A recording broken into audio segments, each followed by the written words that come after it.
espero que, o sea, para empezar, espero que el módulo haya colmado las expectativas de todos ustedes. Y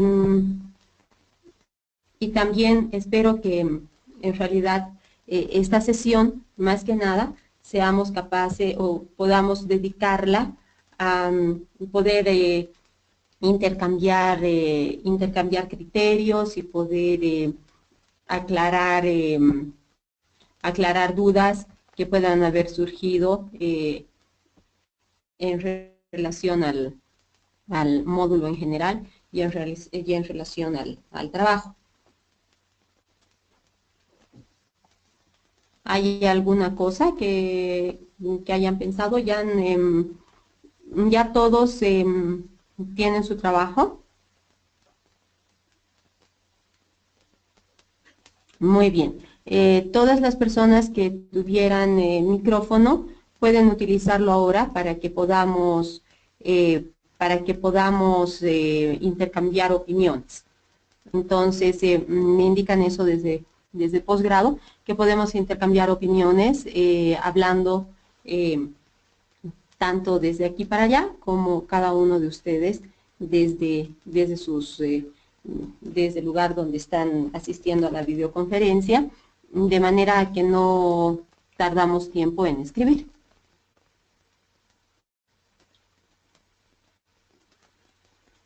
Así que si hay alguna cosa, me gustaría dedicarla a eso.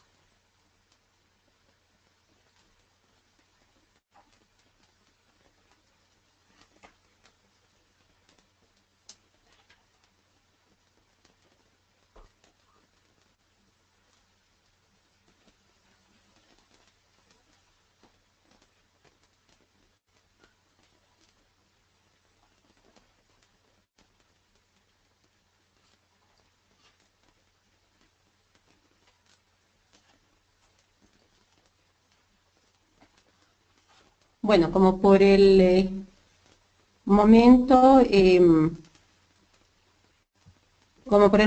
no hay intervenciones al respecto. Como les decía, o sea, pueden utilizar el micrófono si es que desean ir intercambiando opiniones. En realidad, bueno, como ya hemos visto durante todas estas sesiones, el mundo del cerebro es realmente fascinante.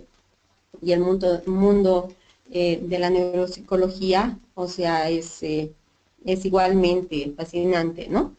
En realidad, yo quisiera hacer énfasis sobre el papel del lenguaje como mediador del pensamiento. Es muy importante entender el que no necesariamente, porque hayamos perdido la capacidad de comunicarnos con el lenguaje verbal, por ejemplo, tras una afasia de Broca, perdemos el lenguaje interior. Y no quiere decir esto, entonces, que nosotros no somos capaces de generar nuestros propios pensamientos. Lo que no pasa, lamentablemente, en las últimas fases de las demencias degenerativas. En las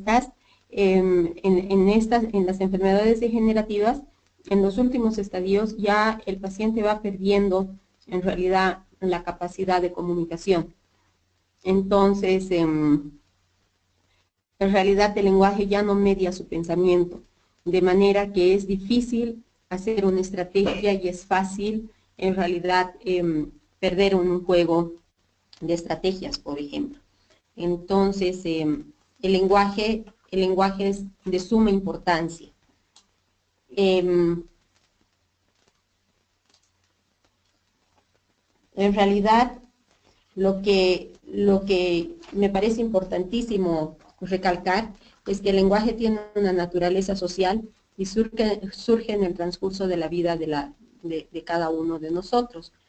Surge como un proceso psicológico complejo en el cual desempeña un doble papel en la vida psíquica del ser humano. Por un lado, es un proceso psicológico en sí mismo que se inserta en la actividad cognitiva general, en conjunto con el resto de los procesos psicológicos, y por otro, Es un proceso que mediatiza, organiza y garantiza una estrecha interacción con procesos como la percepción, la atención, la memoria, el pensamiento y todas las actividades cognitivas que nosotros hacemos, así como con la esfera afectivo-emocional y la personalidad también. Entonces, no nos olvidemos que en algún momento yo les enfatizaba el hecho de que el buen manejo del lenguaje, cuando el lenguaje está interiorizado, somos capaces de poder ir poniéndole palabra a nuestras emociones, y eso es lo que nos permite conceptualizar nuestras emociones. De manera que si nuestro lenguaje no está internalizado, se nos es difícil ponerle palabra a nuestras emociones, y por lo tanto podemos desarrollar síntomas, o por lo menos los niños generalmente desarrollan síntomas que son déficit de atención. Como proceso psicológico, el lenguaje tiene una función básica, que es la comunicación. Esta comunicación solamente es posible con la participación de todas las funciones del lenguaje: la generalización, la función cognitiva, la función nominativa y la función de regulación de la propia conducta. Garantiza así cualquier tipo de actividad, ya sea para su planificación, su regulación, su control o su rectificación. En el proceso de comunicación, el emisor transmite un mensaje al receptor, el cual se caracteriza por ser significativo, es decir, transmite, comunica alguna cosa. Tiene significado de sonido y tiene un significado, transmite, comunica algo, y además la palabra, entonces, es un medio para la comunicación, es unidad de sonido y significado. Pero a su vez, el significado es una de las partes constitutivas del aspecto semántico de la palabra, en el que se incluyen además el sentido y su contenido objetal. La palabra, entonces, constituye el eje central de muchas de las funciones del lenguaje, como la función cognitiva, generalizadora y nominativa. Entonces, ya les había dicho de que en realidad ya Vygotsky en 1956 le habla del lenguaje como mediador del pensamiento, y tiene un libro que se llama Lenguaje y Pensamiento. Leontiev en 1972, Rubinstein, Luria y Tsvetkova hablan exactamente de lo mismo. Entonces, la palabra es un centro de las relaciones de las funciones del lenguaje, y es importante tomar en cuenta eso como tal, ¿no? Entonces, en la evaluación también es importante. Entonces, en la estructura general del lenguaje no solo se inserta el aspecto psicológico, que desde luego posee características diferenciales tanto para la expresión como la recepción, sino que también se incluyen los aspectos lingüístico y psicofisiológico, ¿no? Y es esto lo que tenemos que tomar en cuenta. Tenemos que ver cómo confluye en realidad el lenguaje en estos aspectos. Debido a que cada uno de estos aspectos está integrado por diferentes niveles y componentes que tienen funciones específicas para la comprensión de las alteraciones del lenguaje que resultan de lesiones locales del cerebro, y se deben contemplar las características esenciales de por lo menos estos tres aspectos en general. La neuropsicología se encarga entonces del estudio de las alteraciones de las funciones psicológicas superiores en estrecha relación con las estructuras nerviosas en los casos de pacientes con daño cerebral. Y además, como hemos visto, también puede evaluarse a un paciente que no sufre un daño cerebral porque tiene una de la información, entre ellas las alteraciones del lenguaje, ¿no? O sea, en pacientes lesionados, en pacientes que presentan afasia, siempre han ocupado un lugar preponderante en la historia de la neuropsicología. Y además no se olviden de que la neuropsicología ha nacido en realidad, o sea, lo más evidente eran las dificultades del lenguaje. Entonces, el lenguaje además, por alguna razón, ha sido abordado desde muy diversos puntos de vista por neurólogos, psicólogos, fisiólogos lingüistas y después por los neuropsicólogos.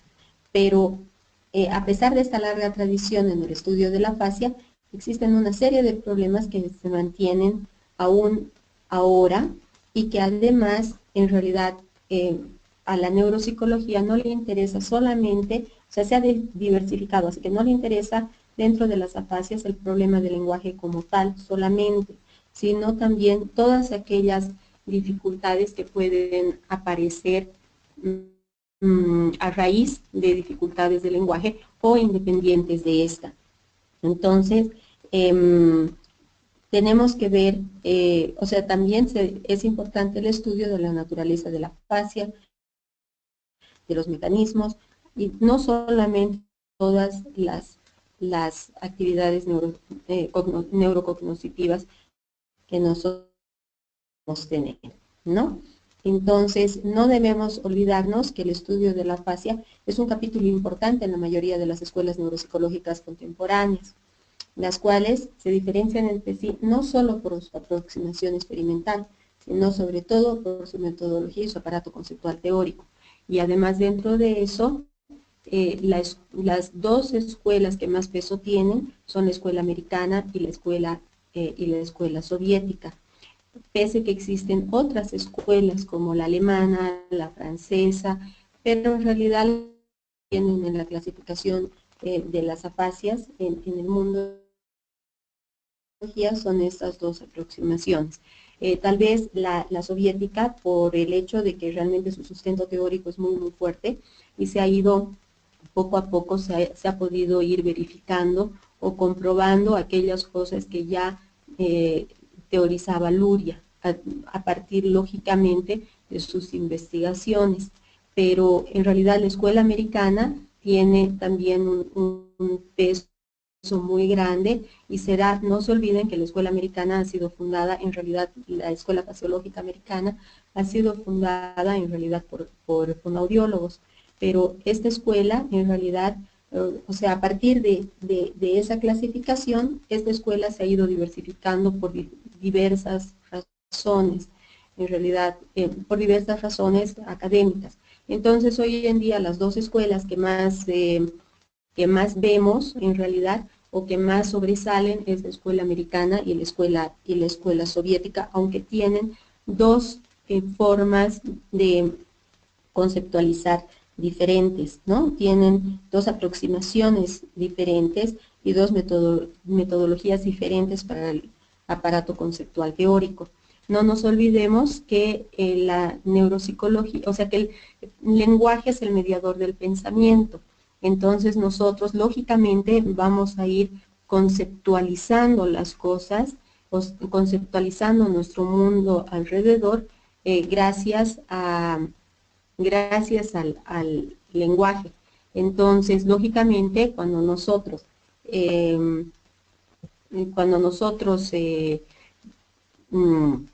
nosotros vamos a tener una aproximación al estudio de un objeto, lo vamos a hacer de acuerdo al bagaje que tengamos, de acuerdo al bagaje sociohistórico. Cada persona es única y nosotros como seres colectivos tenemos en realidad un bagaje común según el lugar a donde pertenezcamos. Y ese bagaje es el que nos permite en realidad tener una visión del mundo parecida. Por eso es que en diferentes lugares tenemos una percepción del mundo en realidad parecida. En nuestro país es diferente la percepción que pueda haber en la zona occidental que en la zona oriental. ¿Por qué? Por la diferencia en realidad en la concepción de la vida, la diferencia de clima hace que sea diferente nuestro desarrollo. Nuestro desarrollo no quiere decir que uno sea mayor o mejor o peor, sino simplemente es diferente. Entonces nuestra conceptualización de la vida llega a ser diferente ¿no? En ambos casos. Entonces no es lo mismo, por ejemplo, una persona que vive en La Paz que una persona que vive en Santa Cruz respecto a la concepción que tienen del tiempo, ¿no? O sea, del tiempo, del espacio. la concepción, por supuesto, que va a ser diferente. Entonces, ¿por qué? Porque aquí o sea, nuestra concepción está dada en arriba abajo, mientras que en Santa Cruz también, solamente en realidad interiorización de esos conceptos es diferente según el lugar donde vivimos. Entonces es lógico que va a ser diferente la conceptualización soviética o rusa ahora que la conceptualización americana. Es lógico que va a ser diferente porque el lenguaje es el mediador del pensamiento y se hablan lenguas complejas. Entonces, los elementos teórico-metodológicos determinan los procedimientos que cada uno utiliza para la valoración de las alteraciones, la forma en que realiza el análisis e interpretación de la sintomatología y la clasificación de las diferentes formas de afasia. Entonces, en realidad, dada la existencia de esta gran diversidad de aproximaciones, lo que en realidad hay es una necesidad o aumenta una necesidad de un trabajo práctico mayor, ¿no? Entonces es en realidad en este momento de la historia donde se está haciendo ese trabajo mayor, ¿no? Entonces, no sé si habría algún comentario, alguna pregunta hasta acá.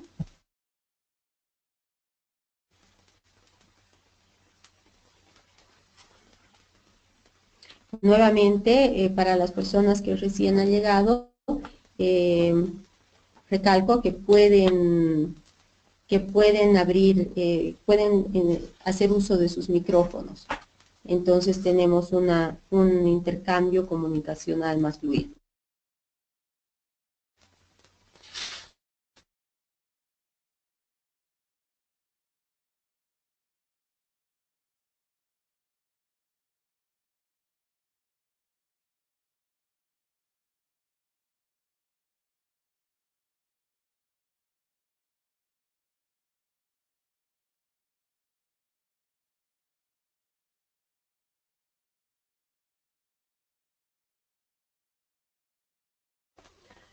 Muy bien, entonces quisiera hacer algunas puntualizaciones acerca de la neurolingüística.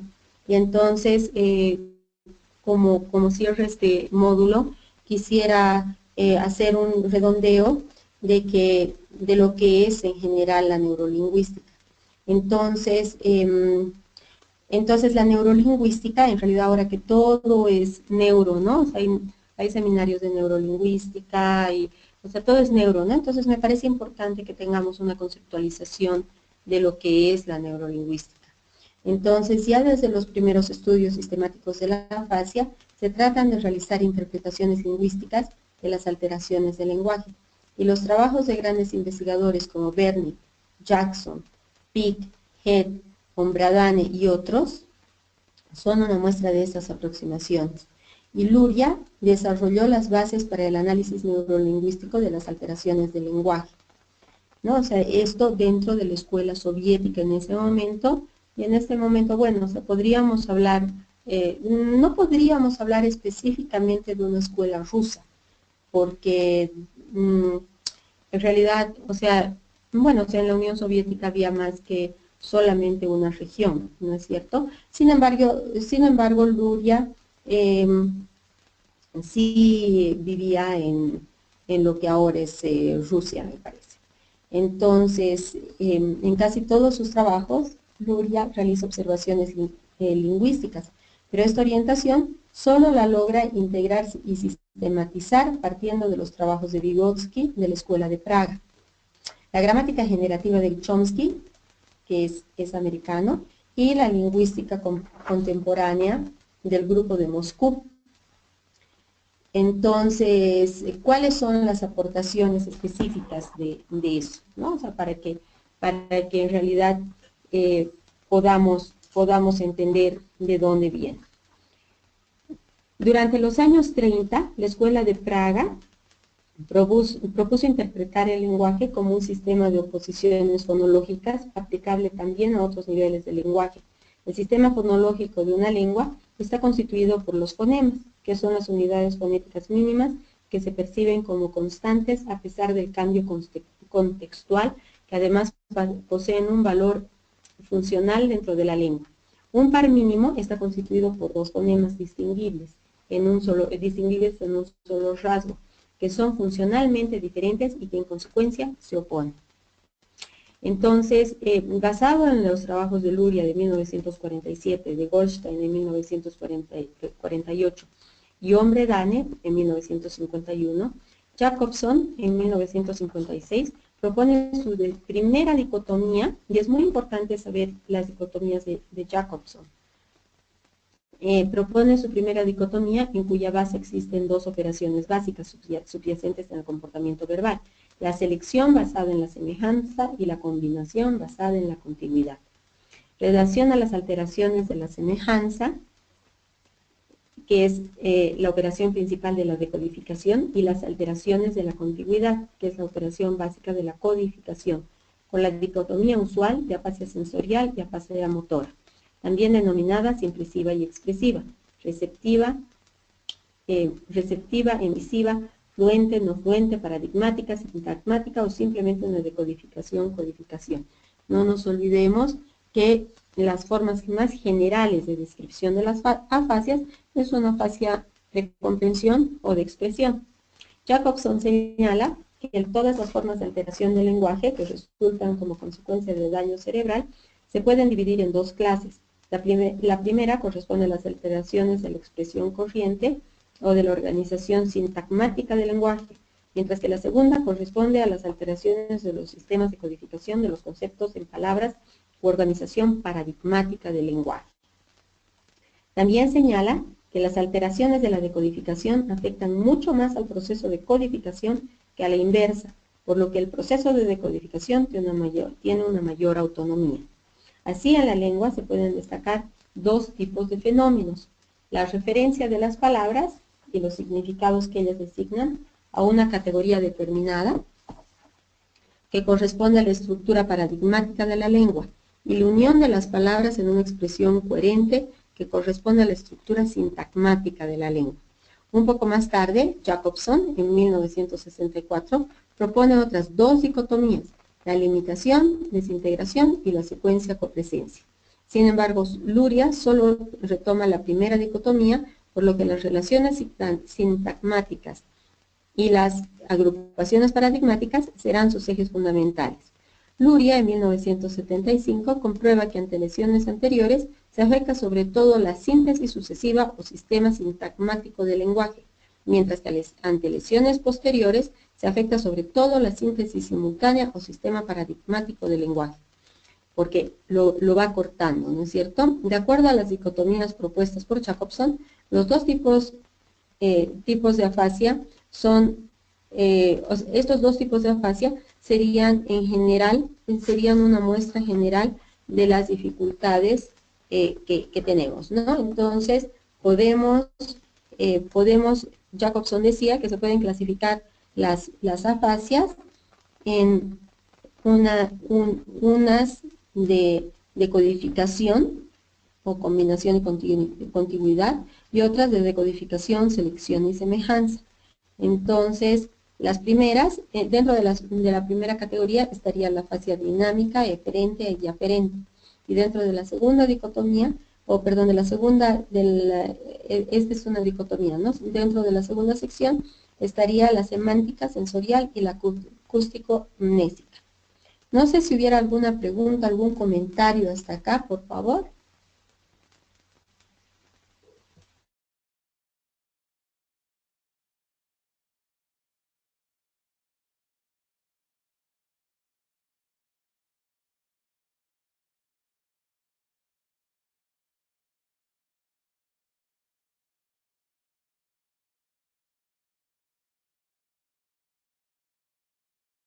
Silencio, que acabo de ver si es que hay gente que está conectada, porque en realidad pareciera que no están conectados, y pareciera que en realidad, o sea, de repente estoy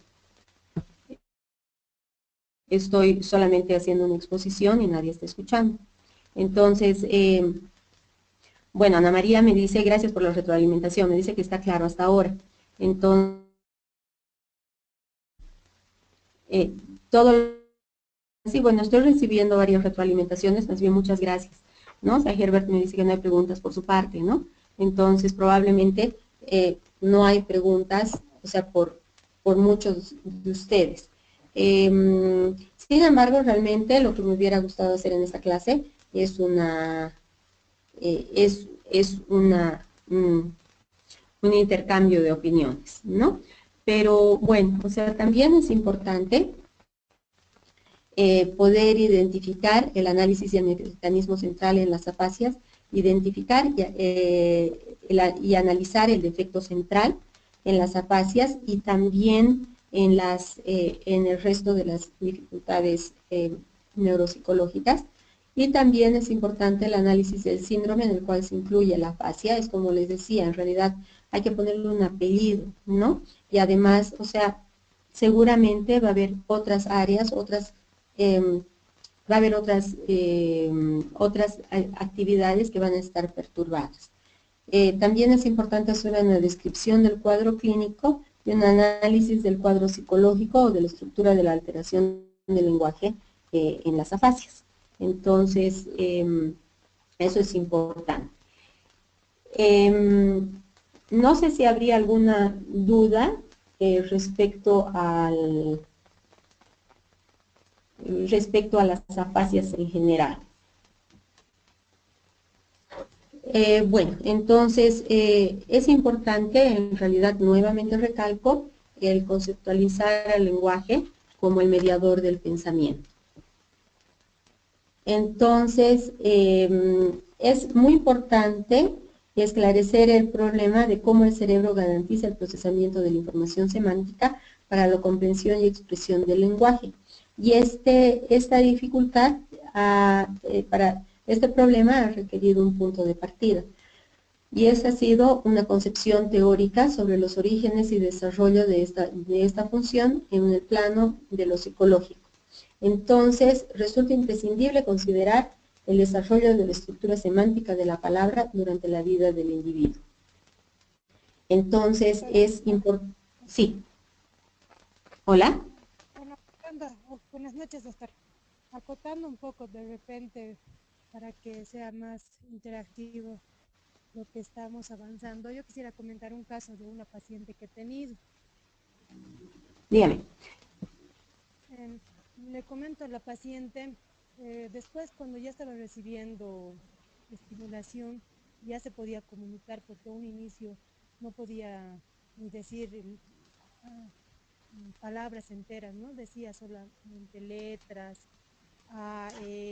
o vocales, ¿no? Sueltas. Y ella decía, ahora que me puedo comunicar, decía, eh, me acuerdo cuando he entrado, cuando he estado con este problema, cuando ha tenido el accidente cerebrovascular, más o menos, me acuerdo que yo quería comunicarme.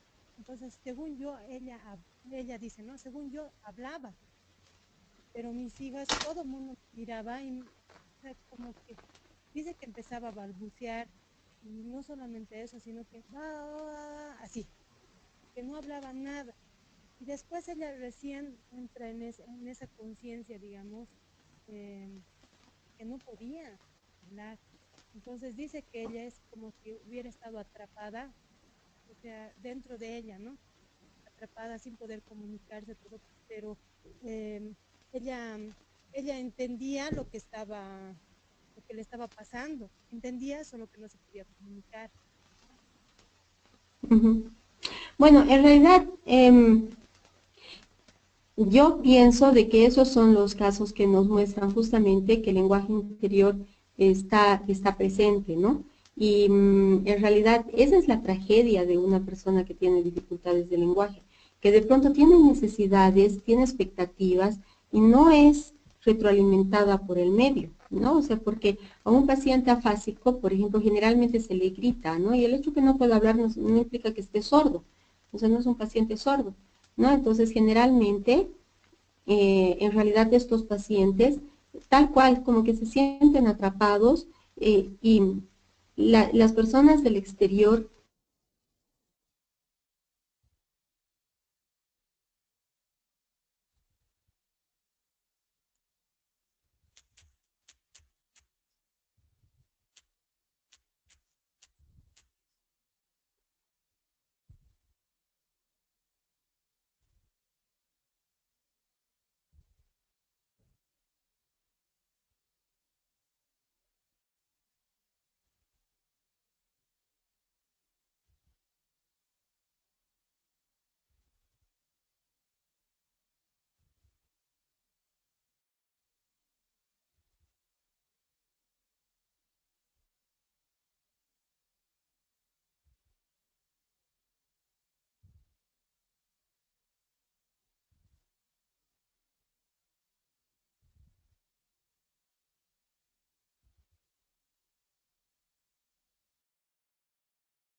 ahora se vuelve a escuchar, ¿no?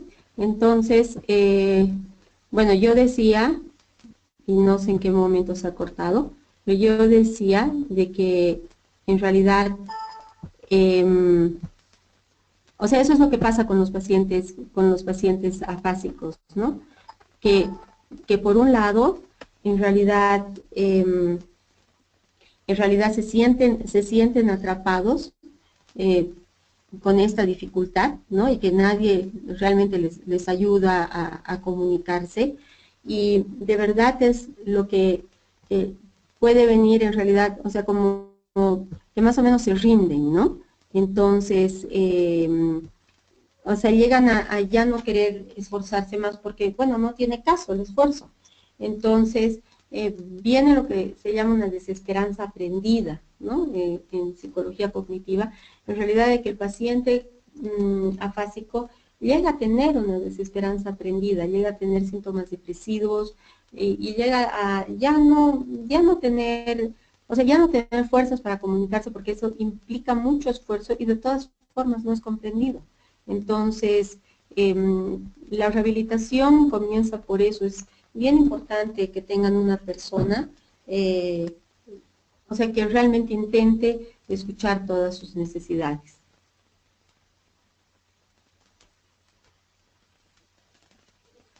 Entonces, María Terán, es quien ha intervenido hace un momento, perdón, porque iba a preguntar el nombre de todas maneras. Pero me Sí, decía, doctora, supongo soy que yo. sí. ¿Sí? Sí, sí, doctora. Bueno, entonces justamente, o sea, el comentario es, o sea, que esta paciente, o sea, lloraba mucho. Y es verdad, o sea, porque en realidad la impotencia que hay al no poder comunicarse, o sea, hace que, o sea, las personas realmente se sientan frustradas. Y de verdad es de que tienen una depresión enorme. El problema, lógicamente, no tenemos que perder de vista. El problema lógicamente pasa por lo económico, ¿no? O sea, lógicamente, en realidad, al ser el problema económico, o sea, porque idealmente desde un mundo, en un mundo ideal, digamos, debería haber nomás pues alrededor de una fase con un neuropsicólogo, debería haber o sea, alguien que se ocupe de la terapia familiar, que es muy importante, de la terapia emocional. Además, se le debería dar en lo posible, se le debería dar algún estabilizador del estado de ánimo. Y por supuesto, o sea, el momento de hacerle la rehabilitación, el paciente va a tener mayor retroalimentación positiva y por supuesto va a disminuir sus niveles de depresión, ¿no? Además, bueno, en realidad generalmente los pacientes afásicos tienen también por el lugar de la lesión, tienen problemas motores. Entonces tienen que seguir una fisioterapia. Entonces, bueno, si sumamos todos estos profesionales, ¿no? O sea, realmente es una carga económica muy, muy grande. Y no nos olvidemos que el momento de la lesión, en realidad se pierde según la actividad premórbida de la persona, pero se pierde una fuente de ingreso de una o de otra manera, ¿no? Entonces, entonces, en realidad, esa parte es importante tomar en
Creo que ahora se ha restablecido el audio, ¿no es cierto?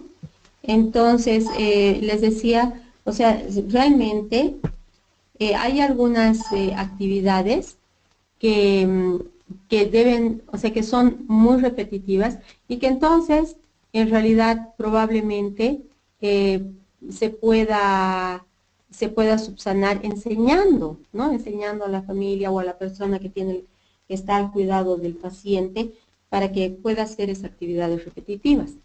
Ahora, hay otro comentario. Hay otro comentario que tomando en cuenta el lenguaje como mediador del pensamiento, en caso de personas sordas que utilizan lenguaje de señas, su desarrollo cognitivo tiende a ser deficiente necesariamente o depende de la estimulación que se le dé. En realidad depende de la estimulación que se le dé, pero lógicamente, o sea, el lenguaje es el mediador del pensamiento, no solamente el lenguaje verbal, también el lenguaje no verbal, pero realmente depende de cuán desarrollado esté el lenguaje no verbal. Muchas veces a las personas sordas de nacimiento no se les enseña mucho, en realidad no se les estimula mucho, ¿no? Entonces, si está estimulada, si está estimulada en realidad con lectura, si está estimulada para poder manejar bien ese su lenguaje y por sobre todo, o sea, poder leer y poder interactuar, entonces su lenguaje tiene que ser lo suficientemente, tiene que tener un nivel lo suficientemente alto como para ser también, como para poder otorgarles un desarrollo cognitivo exactamente igual que una persona que no es sorda de nacimiento, que una persona que habla. Entonces las personas sordas también llegan a tener un pensamiento interior y también pueden llegar a tener un funcionamiento exactamente igual que el de otras personas. Y más aún las personas que son sordas, que tienen una sordera adquirida, ¿no? Entonces estas personas ya han desarrollado lo que es el lenguaje interior y también ya han desarrollado en realidad la capacidad de abstracción, dependiendo mucho de la edad de la persona, pero siempre se puede seguir estimulando. Entonces, aquí lo importante es realmente estimular, ¿no? Eso es lo importante. Como les digo, o sea, un factor que juega en contra es el factor económico, pero es un factor que no puede ser fácilmente salvable, obviamente, pero en realidad que hay que tomarlo en cuenta y dentro de las opciones, o sea, tratar de minimizar los gastos del paciente, ¿no? Ahora, hay gente que realmente lo hace y hay gente que no, ¿no? O sea, todo realmente depende. Muchísimas gracias por la intervención. Es que estas preguntas realmente me ayudan a poder ampliar diferentes temas y en realidad, o sea, abren espacios de discusión y es importante el poder, o sea, yo les agradezco por esa oportunidad en realidad que me dan. Entonces, hay muchas gracias, Ana María. Tomando en cuenta el lenguaje como mediador del pensamiento, en caso de personas sordas que utilizan lenguaje de señas, su desarrollo cognitivo tiende a ser deficiente. No, perdón, este era el anterior. Aquí dice, otra consulta, doctora. ¿Existe en nuestro país un rastreo de los tipos de afasia que se presentan? Consulto esto porque sería importante para tomar en cuenta para políticas de salud. En realidad, yo estoy completamente de acuerdo. Yo no conozco un rastreo. Debe haber, pero en el Ministerio de Salud, debe haber.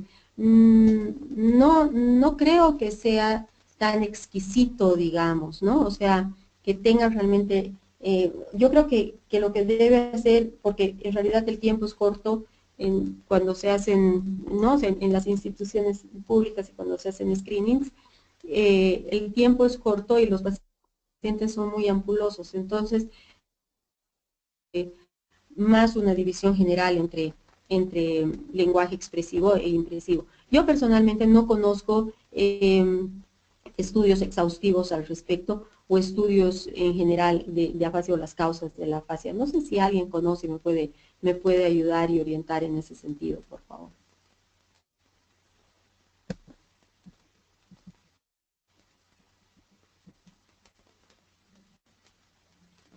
Le comento, doctora, donde yo hice mi tesis, había ¿Perdón? otros estudiantes. Le comento que donde yo hice mi tesis, había otros estudiantes que querían realizar su tesis en afasia, ¿no? Pero le comento que es bien difícil porque los pacientes rápido se cansan, se aburren, porque como su tratamiento es tan largo, no quieren esperar. Entonces es muy difícil realizar estudios con estos pacientes.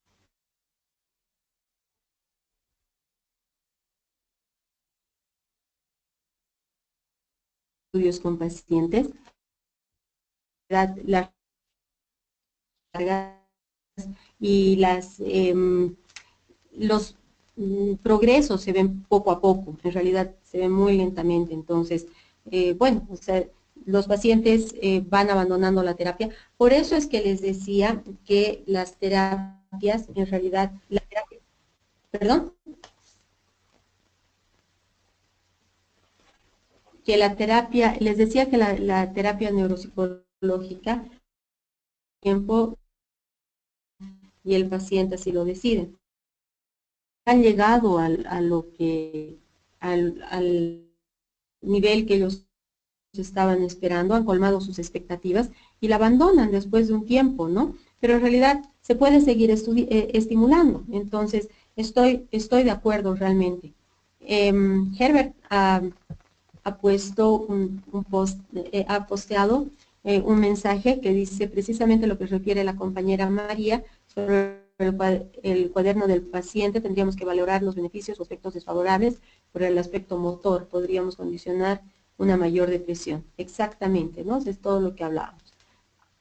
Y bueno, Ana María tiene otra buena intervención ahí, que dice, sería bueno ponernos de acuerdo, somos estudiantes de diferentes ciudades, poder hacer alguna investigación a futuro. Yo estoy completamente de acuerdo en que sería bueno hacer una investigación al respecto.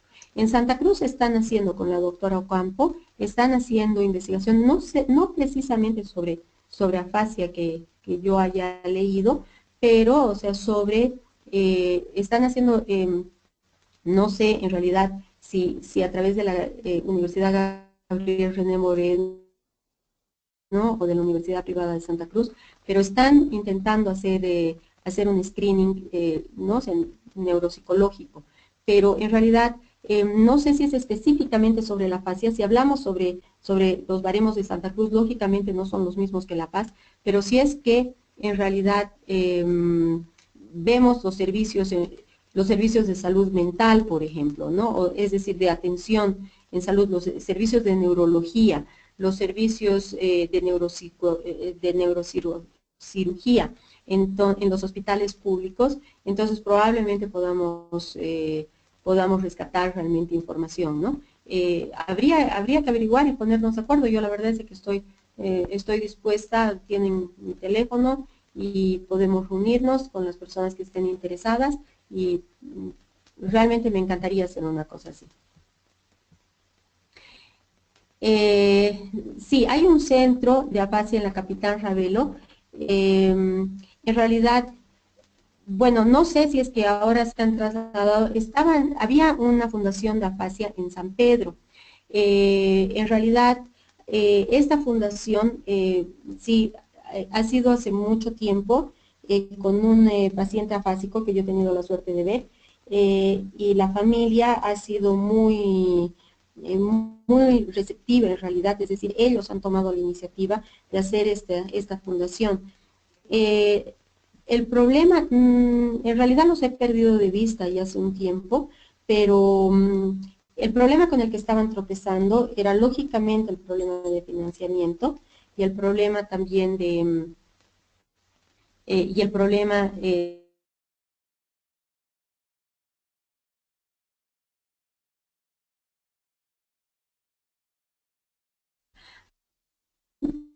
entonces es un trabajo que bueno, a veces es difícil. tanto tiempo, ¿no? Entonces, misma fundación, ahora están en la Capitán Ravelo. Me parece bien que estén en la Capitán Ravelo ahora. El tema es de que deberíamos, claro, o sea, como, tal cual como la intervención de Ana María, o sea, es la base para poder hacer fuerza para que los trastornos neuropsicológicos sean tratados como tema de salud pública. Es verdad, es verdad. Podríamos hacer fuerzas y nosotros podríamos hacer un trabajo conjunto a nivel, ¿no? O sea, ahora que hay un diplomado en neuropsicología, me parecería importante hablar con el licenciado Salazar de repente con posgrado para poder realmente plantearlo así, ¿no? O sea, de repente a partir de, o sea, de la UNSA y plantearlo, o sea, y que seamos un grupo de personas que estemos interesadas en hacer eso y que después podamos en realidad, como dice Ana María, ¿no? O sea, poder lograr que estos trastornos sean tratados como un tema de salud pública y que en realidad también hayan recursos para más investigaciones y para más apoyo a estos pacientes, ¿no? Porque de verdad desde que es devastador, es terrible, ¿no? Imagínense de pronto, o sea, realmente, ¿no? O sea, verse atrapado dentro de su propio cuerpo y no ser capaces de realmente comunicar al medio exterior, aunque uno lo trate, ¿no? Pero no puede. Y esa es una fuente muy importante de depresión en los pacientes afásicos, en los pacientes neurológicos en general, salvo que tengan una nosognosia, ¿no? Y eso es lo que ocurre, por ejemplo, en los dementes. En las demencias generalmente hay anosognosia. Entonces, el paciente no sabe exactamente, no concibe su problema, ¿no? O sea, su dificultad. Entonces, en ese caso, en general, bueno, o sea, es la familia más la que busca ayuda más o menos, ¿no? Y hay más resistencia del paciente. Entonces, bueno, en este caso, que es lamentable ver a una persona querida con demencia, pero en realidad, más que la persona, sufren los que están alrededor, porque las personas que están alrededor, las personas más cercanas, son las personas que más sufren porque van perdiendo poco a poco a ese ser tan querido, ¿no? Y les da mucha pena por ese ser, pero es muy importante en realidad apoyar en eso, ¿no? En que el paciente como paciente realmente no está sufriendo. Los que sufren más son las personas que están alrededor. Pero en el caso de las afasias, el paciente como paciente realmente sí sufre, porque se da cuenta de esa su incapacidad, ¿no? Se da cuenta de que quiere, pero no puede hacer, no puede hacerlas, no puede comunicarse con el mundo exterior. Entonces, sí sufre un paciente que tenga, hay pacientes que tienen diferentes síndromes, ¿no? Eh, por ejemplo, bueno, hay pacientes que puedan tener heminegligencia, por ejemplo, heminatención. O sea, los pacientes realmente sufren, ¿no? Porque los pacientes de verdad se dan cuenta de ese su déficit, ¿no? Hay pacientes con glomus carotidio y que no pueden ni siquiera tragar y realmente sufren, o sea, sufren por esta situación. Bueno, Humberto, perdón, estaba viendo la participación de Humberto que pregunta si puede ocurrir una confusión al diagnosticar entre una afasia y una demencia. En realidad es difícil, ¿no? O sea, que haya una confusión al diagnosticar entre una afasia y una demencia, porque una afasia, en realidad el inicio no es progresivo, sino que en realidad es súbito y tras una injuria cerebral, ¿no? Ya sea eh, por, o sea, ya sea un accidente vascular transitorio o una lesión cerebral o en realidad puede ser puede ser cualquier otro tipo de injuria y entonces el comienzo es súbito, mientras que de una demencia no. Además, en las demencias lo primero que suele deteriorarse es la memoria.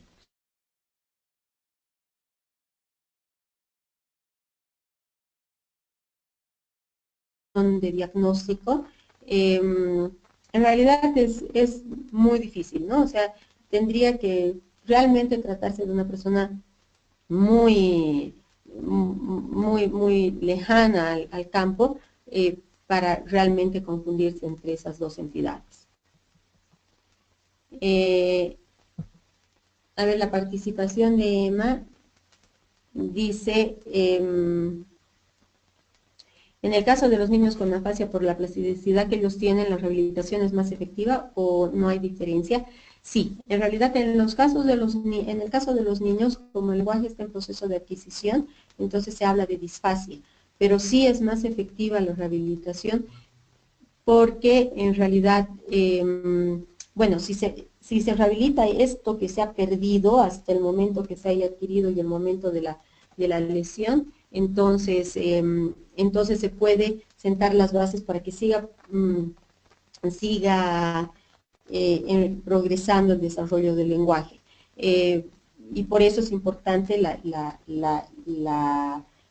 intervención, ¿no? Muchas veces se deja esa intervención, se la deja, y en realidad lo que pasa es de que cuando el niño tiene que adquirir otras funciones, de repente le cuesta más. Entonces, pero en realidad se puede utilizar la plasticidad cerebral a toda edad, en eso se basa la rehabilitación. Pero sí, evidentemente, o sea, en los niños hay mayor plasticidad. Todo tiene sus bemoles, ¿no? Entonces tiene sus puntos negativos y positivos. En realidad, por un lado, por la edad es más fácil en realidad se puede esperar de que haya mayor organización, pero por otro lado también se pierden bases importantes para la adquisición de nuevos aprendizajes que son necesarios para la edad. Espero que haya respondido la pregunta. Hay otra intervención de Ronald.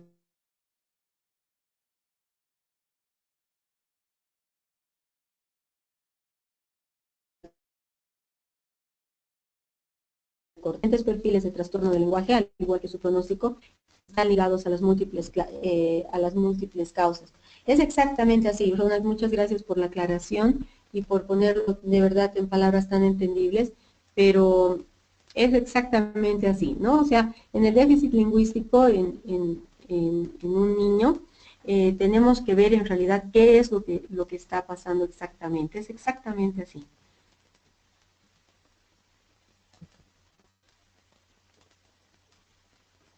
Entonces, en general en los niños es importante ver cuál es el estadio de desarrollo del lenguaje en el que está, ¿no? Bueno, también me gustaría en realidad aclararles que, en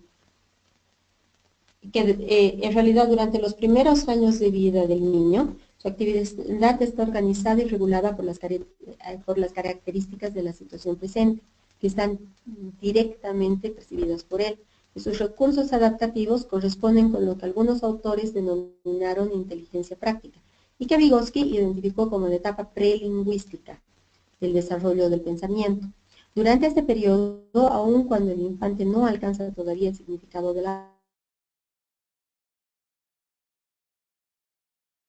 al ser pronunciada por un adulto en una situación determinada. De acuerdo entonces a esto, debemos ver de que en realidad todos estos mecanismos perceptivos se van desarrollando durante los 12 a los 18 primeros meses de vida. Entonces, este desarrollo perceptivo, del cual en realidad el niño se fundamenta el desarrollo del lenguaje del niño, parte de la existencia, primero de la existencia de sensaciones desarticuladas, pasando por la integración de estas para la percepción modal específica y llegar finalmente a la integración polimodal que permite la formación de una imagen sensorial única de los objetos y conjuntos de objetos percibidos. Entonces, el movimiento en este proceso, o sea, realmente juega un papel muy importante. Y entonces juegan un rol muy importante en lo que es la percepción. Y eso, o sea, dentro de psicología y psicología del desarrollo se ha estudiado mucho. Entonces, el niño definitivamente tiene muchas posibilidades para acceder a la estructura semántica de la palabra, pero estas posibilidades están determinadas por las leyes generales que rigen su desarrollo psíquico. Por eso es bien importante entender lo que es el desarrollo humano para poder, en realidad, para poder aproximarnos a esta interesante disciplina, ¿no?, que es la neuropsicología. Entonces, en realidad o sea, cuando nosotros vemos, es impresionante cómo de verdad hay una correlación entre este desarrollo de estas funciones perceptivas y de aquello que en realidad que se conoce dentro del desarrollo humano con la actividad del sistema nervioso central. No sé si están de acuerdo con esto o tienen alguna observación. Pero entonces, a partir del desarrollo perceptivo motriz, entonces hay una progresiva diferenciación funcional de algunas zonas y campos de la corteza cerebral. Entonces, se puede observar particularmente el desarrollo y especialización de los sectores corticales de los analizadores visual, auditivo, táctil y sinestésico motor. Y además en cada uno de ellos se relacionan progresivamente zonas primarias encargadas del análisis y síntesis de la información procedente de los órganos sensoriales, incluido el propio cuerpo. Se pueden observar el desarrollo de zonas secundarias que integran esta información en una imagen perceptiva integral del objeto, y finalmente de zonas terciarias que integran la información de diferentes modalidades y que permiten la percepción integral del mundo. En desarrollo humano ya Piaget hablaba del desarrollo de la inteligencia formal, ¿no? O sea que se da en realidad desde los 12 hasta los 18 años. Entonces, eso corresponde realmente, no corresponde nada más que al desarrollo de funciones prefrontales y funciones terciarias en realidad, ¿no? Entonces, ya en realidad Poliakov, o sea, ha investigado todo esto, pero no tenía los medios para hacerlo. Y entonces, en realidad es importante que tomemos eso en cuenta y que lo tomemos en el momento de la evaluación. No sé si habría algún comentario sobre esto o alguna aclaración.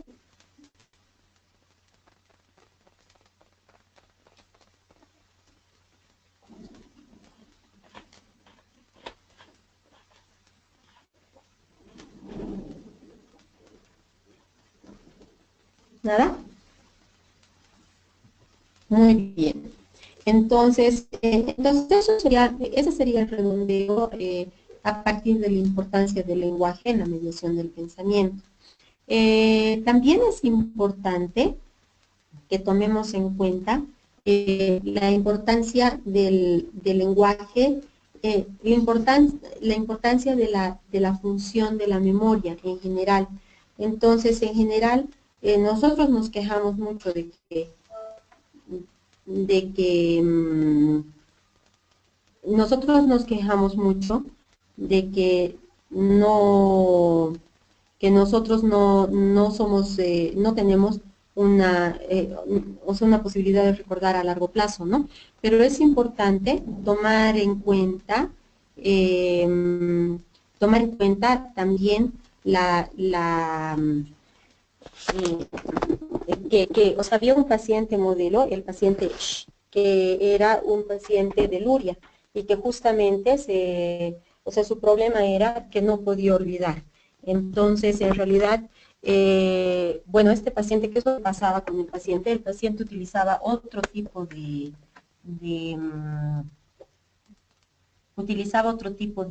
mediadores para poder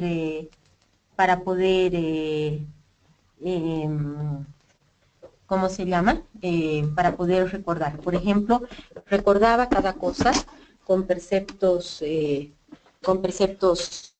visuales, ¿no? Entonces, este paciente se servía de eso para poder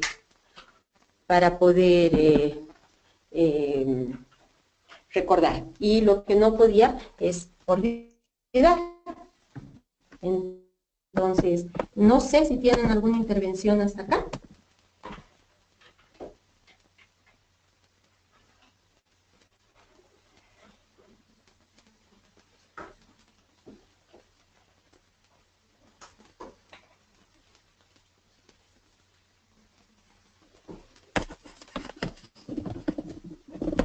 ¿Ninguna?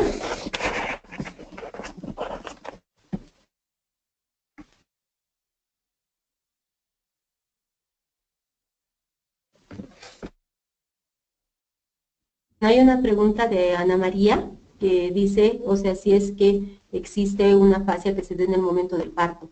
No, específicamente no hay una fascia como tal. Sí hay diferentes mecanismos que se dan en el momento del parto, como por ejemplo, eh, la, la depresión postparto. Porque hay, o sea, hay una serie en realidad de movimientos, o sea, de cambios hormonales en ese momento. No sé si había alguna pregunta, si es que escuchan un ruido es porque se me está acabando la batería de la computadora y no sé por qué no la puedo cargar.